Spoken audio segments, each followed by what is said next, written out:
Let's go!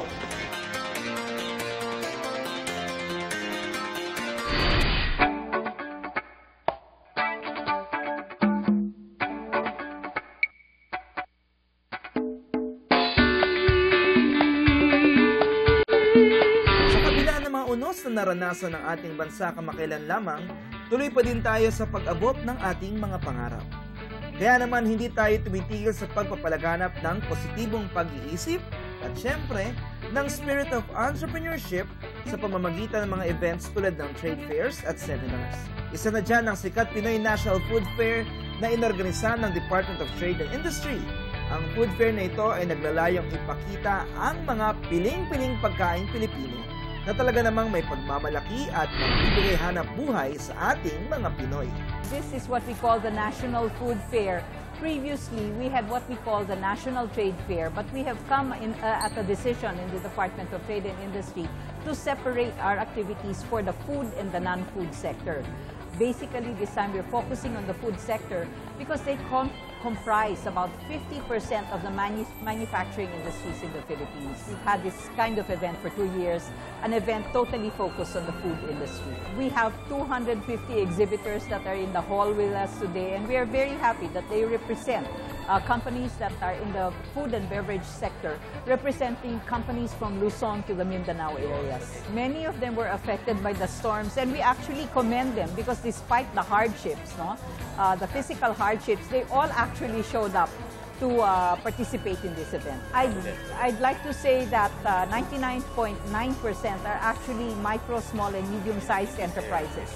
Yes, but we have 1%, like we have San Miguel here with us today, because they're actually offering an opportunity for business to people that might want to get into selling their products. Some are direct exporters, and you have some that are indirect exporters, and they export their products through consolidators. Just the mere fact that they are within this hall, you can say they are assisted by DTI. Thank you, because actually this is a highly subsidized activity. For our MSMEs, it's quite expensive if on their own, let's say, they venture into trying to enter the bigger national markets that are in urban areas. So by having this kind of exposition, we're saying that we're assisting them in trying to penetrate bigger markets. Yes, we want to give them exposure. We want to expose. There are many new and innovative products that emanate from the regions. And over and on top of that, their packaging has actually evolved. From what was very mediocre before, you have packages now that are, foil packed, that have the correct labeling as required using international standards. We are quite happy about this evolution of our SMEs. We offer a lot of capability building programs. In fact, Negosyo is one of our closest partners in mounting these kinds of activities for our SMEs. Because it's not merely just wanting to do something. You have to actually be trained to do certain things and to look at certain matters that actually require your attention. To be a good entrepreneur, it's also exposing them to the competition. It's exposing them to the markets they want to cater to. It's actually having an ear on the ground also for SMEs. And this is the kind of activity that will allow them to do that. It will also allow them to hone their skills in negotiating, in meeting buyers, and in fact improving the quality of their products. Because if you have your ear on the ground and you listen to your customers, they are actually going to give you the tips that you need in order to better your production processes and improve the quality of your product. We have to say that in DTI, every time we mount this kind of activities, one of the major things that we do is we invite institutional buyers. Because the retail business can take care of itself because of the ads we put in the market. But we take the extra effort of inviting all of these big buyers, the merchandisers of the big supermarkets and franchisors, to see if they will be able to source something exciting from the fair that we have. It's actually a holistic package that we provide the SMEs that we assist. We have a DTI Roving Academy where we've actually partnered with private sector institutions like Negosyo and like the academe, like the UP Institute for Small Scale Industries. and other agencies of DTI where we share the knowledge that these institutions have. We are grateful for this opportunity to be in your show. We would like to invite you to come and visit us at the National Trade Fair. This will run up till the end of this week, up till Sunday, and we hope you will take the time to come and visit 250 manufacturers that are housed in the mega trade halls of SM Mega Mall in Mandaluyong City and see the wonderful products that we have on exhibit and for sale here. Let's go Pinoy. Tara magnegosyo.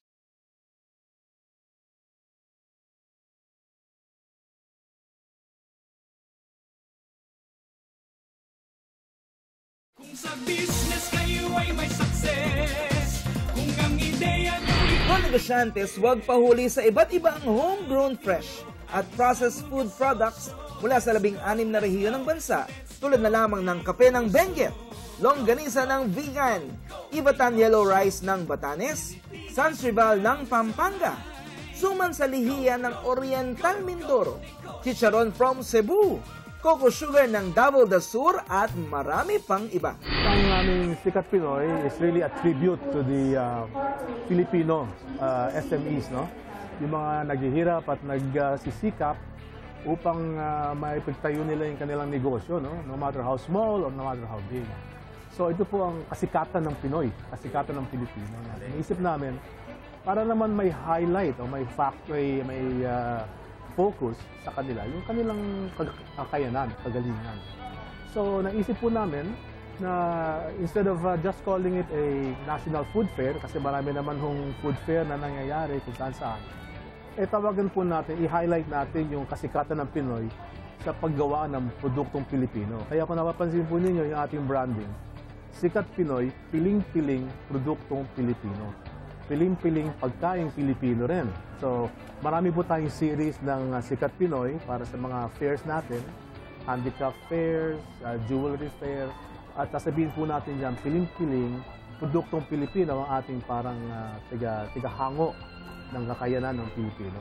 So, ngayon naman, ito pong mga fair na ganito, we're trying to do it sa buong bansa. Right now, dito tayo sa Manila, sana naman makakuha tayo ng mga participation sa ibang sektor naman, sa ibang cities sa buong Pilipinas, so we can make it a national event. Mahirap po yung logistics, pero I think we can pull it through. Ang talagang point lang po namin dito is to be able to highlight the products that are here. Kung nakikita po ninyo dito ngayon, napakaganda ng development ng mga packaging designs. We have stepped up, we have leveled up. Mga entrepreneurs natin sa Pilipinas have stepped up ang kanilang kakayanan para maipalabas ang kanilang mga produkto. So I think we're on the right track. Tama po, it's the right time, it's the right track, and we're happy to be part of it. Believer po ako sa branding. Kasi para po sa akin, importante na ipakita ninyo ang klase ng produkto, the type of product, the quality of product, and it can only be seen through your packaging and through your design. Very big believer po ako ng design. In fact, a new design center law has been passed authored by Senator Gingona, and we are, of course, the caretaker of that design law. Sana po, yung balak po namin is a design center will be a center of all industrial product packaging, knowledge and know-how in the country. So we are supporting that and we are advocating that, of course. No?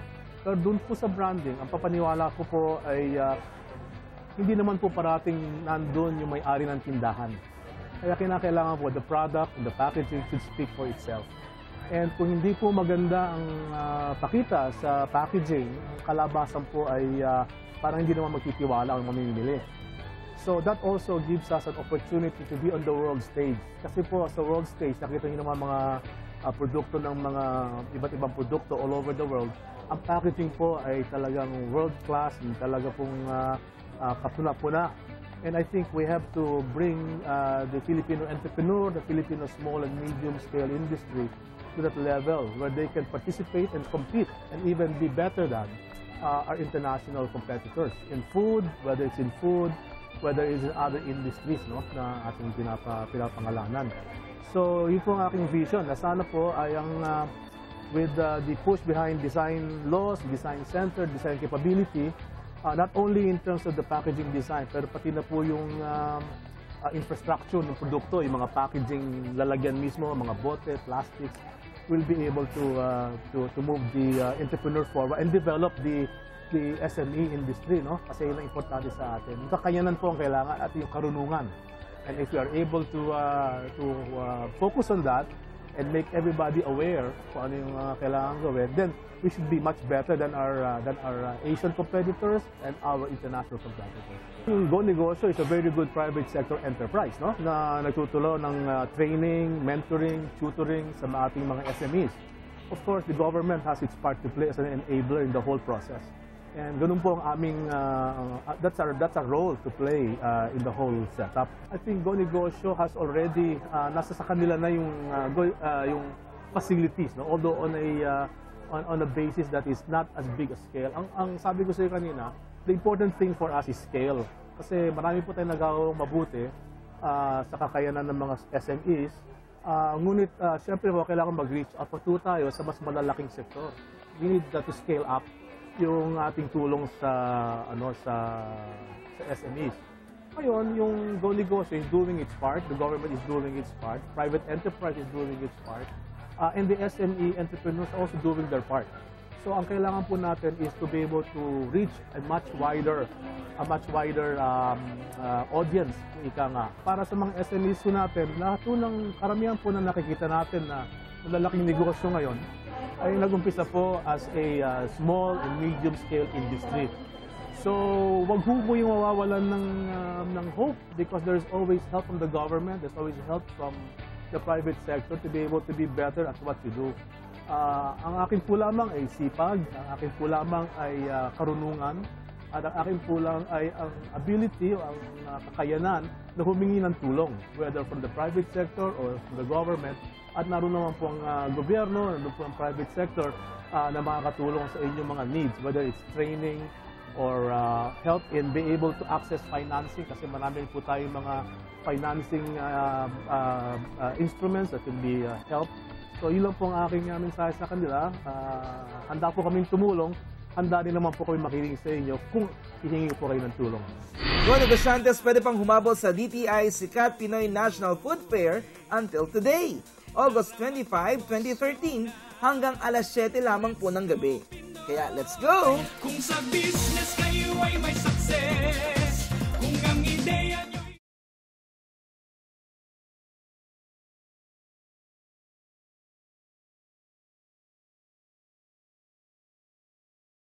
kung sa business kayo ay may success, kung ang ideya nyo Talaga namang full-packed ang Sikat Pinoy ngayong taon.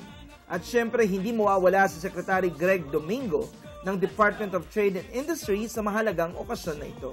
We have all sorts of interventions. One is the SSF, that's the Shared Services Facility, where we provide a centralized facility that can be used by the surrounding community. And we provide in that facility different kinds of equipment that the community might require, whether it be packaging equipment or roasting equipment for coffee, or the hullers, the pulpers, we will provide it. If you notice, the format of the trade fair this year is different. Because before, we used to have the National Trade Fair, which had different kinds of products, from food to handicrafts to furniture. Now what we've done is combined all the food in one fair, which we've now rebranded as the National Food Fair, Sikat Pinoy, no? And we'll do another one later, which will be the National Handicrafts Fair, etc. So it will be more specialized. And based on the initial feedback ng mga tao dito, sabi nila, mas maganda nga yung format na to. And you can see, there seems to be more crowds now than before. So by specializing it to a particular segment, I think we can get more attention from the public. The Roving Academy is actually, it's an effort that we've been doing in the past, where we provide training to entrepreneurs throughout the Philippines by having a group of experts go from city to city, province to province, and teaching our young entrepreneurs or starting entrepreneurs how to open a business, what's the process, how do you apply for a business license, How do you design a product? How do you do packaging, etc.? So now we'll try to make this in a bigger way by having more of it. We've been talking actually to our chairman in the Senate now, our new chairman, si Senator Bam Aquino. And si Senator Aquino wants to, in fact, multiply those sessions into 10 times more, 20 times more. So we're going to work on that program. To the aspiring entrepreneurs, it will require a lot of hard work. It will require a lot of creativity.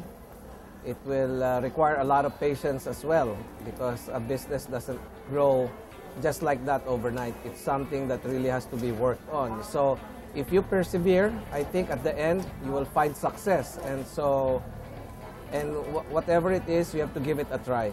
That's all we're asking of you, is to give it a try and see if you can succeed at it.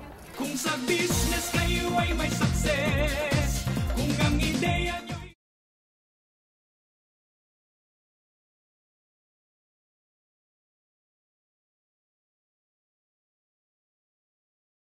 Kung sa business kayo ay may success, kung ang ideya nyo Mga negosyantes, no one gets left behind.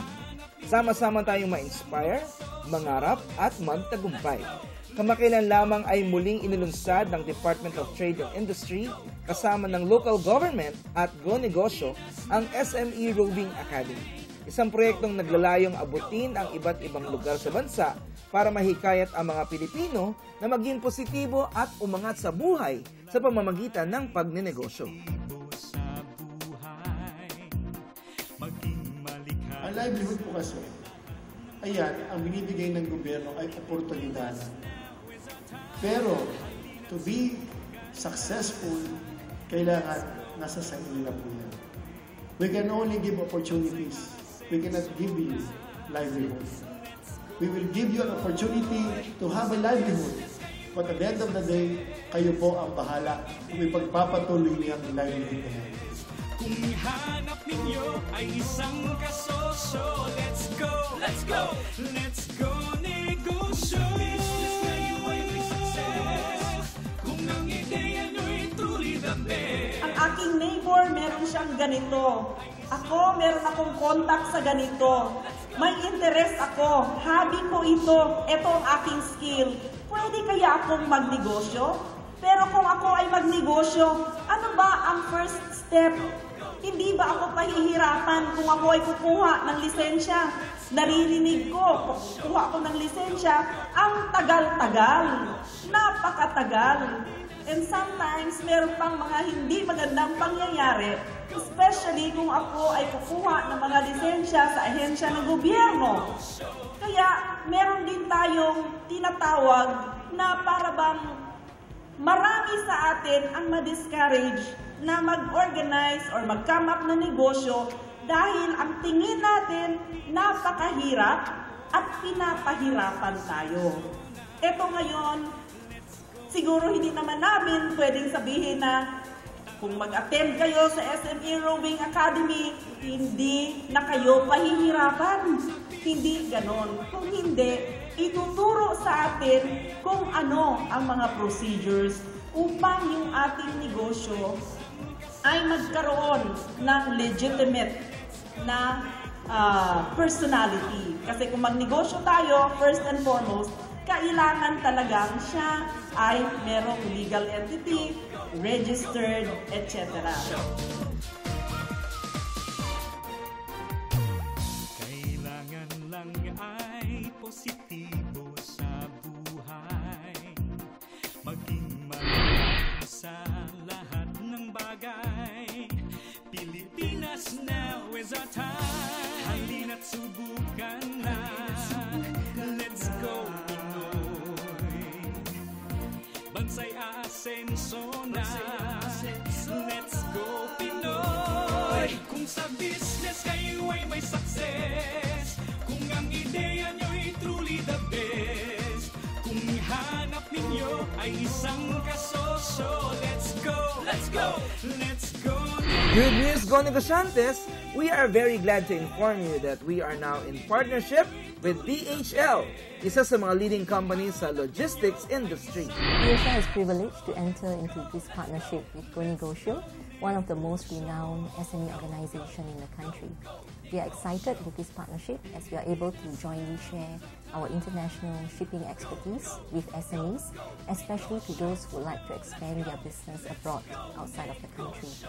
We see our role as the advocate and experts in the industry, and of course helping the SMEs with international shipping advice and sharing of our experience.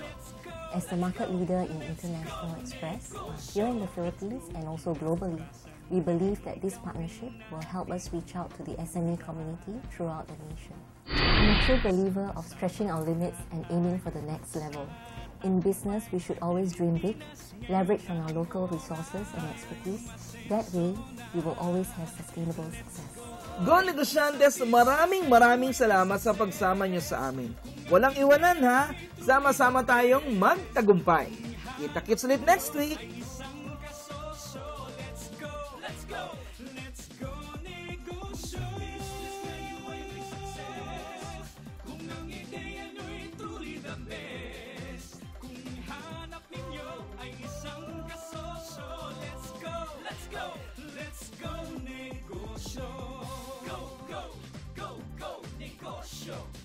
Pilipinas, now is our time.